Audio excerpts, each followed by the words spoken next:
બનાસકાંઠા એટલે જ્ઞાનીબેન ઠાકોરનો ગઢ, પણ આ ચૂંટણીમાં જ્ઞાનીબેન તેમનું ગઢ નથી બચાવી શક્યા। ખાસ કરીને જે બનાસકાંઠાની જનતા છે તે કોંગ્રેસને હંમેશા પસંદ કરે છે, પરંતુ આ વખતના દ્રશ્યો કંઈક અલગ જ છે। તો શું છે આ દ્રશ્યો અને તેના પાછળનું શું કારણ છે કે કેમ જ્ઞાનીબેનના તીર આ વખતે નિશાના પર ન લાગ્યા તે વિશે વિગતે ચર્ચા કરીશું। સ્થાનિક સ્વરાજ્યની ચૂંટણીમાં કહેવામાં આવી રહ્યું હતું કે બનાસકાંઠામાં કોંગ્રેસની સરકાર બનશે, તેમજ કોંગ્રેસના નેતાઓનું પણ કહેવું હતું કે બનાસકાંઠાની જનતા કોંગ્રેસને જ પસંદ કરશે।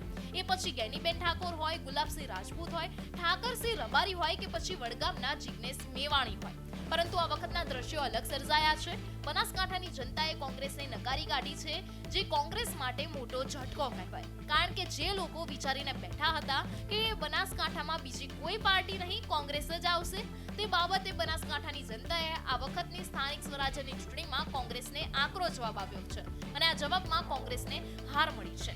અને તેના પાછળના કારણની વાત કરવામાં આવે તો કોંગ્રેસના દિગ્ગજ નેતાઓ અને તે નેતાઓના પુત્ર છે, જે આ વખત ચૂંટણીમાં જે લોકો ચૂંટણીમાં ઉતર્યા હતા તે તમામ લોકોની હાર થઈ છે। હવે જો દિગ્ગજ નેતાઓ અને તેમના પુત્રની જ હાર થશે તો જનતા ફરીથી કેવી રીતે વિશ્વાસ કરશે?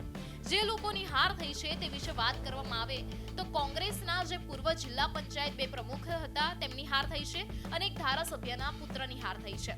જે ધારાસભ્ય કાંતિ ખરાડીના પુત્રની હાર થઈ છે, જે એક મહત્વના સમાચાર છે, તે વિશે વિગતમાં વાત કરવામાં આવે તો જે ધારાસભ્ય કાંતિ ખરાડી છે તેમના પુત્ર દિનેશ ખરાડી, જે વિરમપુર જિલ્લા પંચાયતની ચૂંટણી લડ્યા હતા, તેમાં તેમની હાર થઈ છે।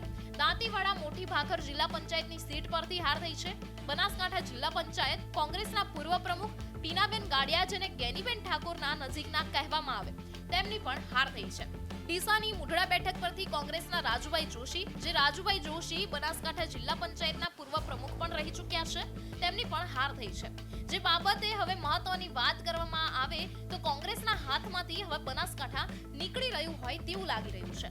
ખાસ વાત એ કરવી છે કારણ કે આ તો માત્ર સ્થાનિક સ્વરાજ્યની ચૂંટણી હતી, પરંતુ આગામી સમયમાં 2027 વિધાનસભાની ચૂંટણી આવી રહી છે।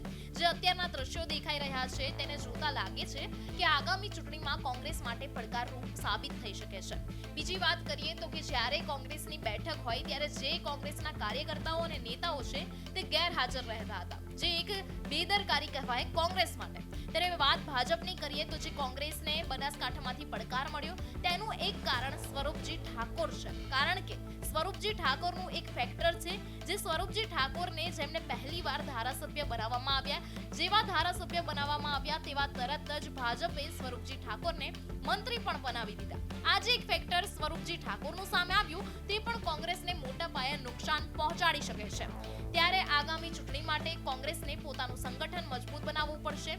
હવે આગળ એ જોવાનું રહેશે કે આ જે તમામ મુદ્દો છે જે ભાજપ કોંગ્રેસ માટે પડકારરૂપ બન્યું છે, બનાસકાંઠાની જનતાએ કોંગ્રેસને નકારી છે, હવે આ તમામ વિશે કોંગ્રેસ શું પગલાં લે છે તે જોવાનું રહેશે।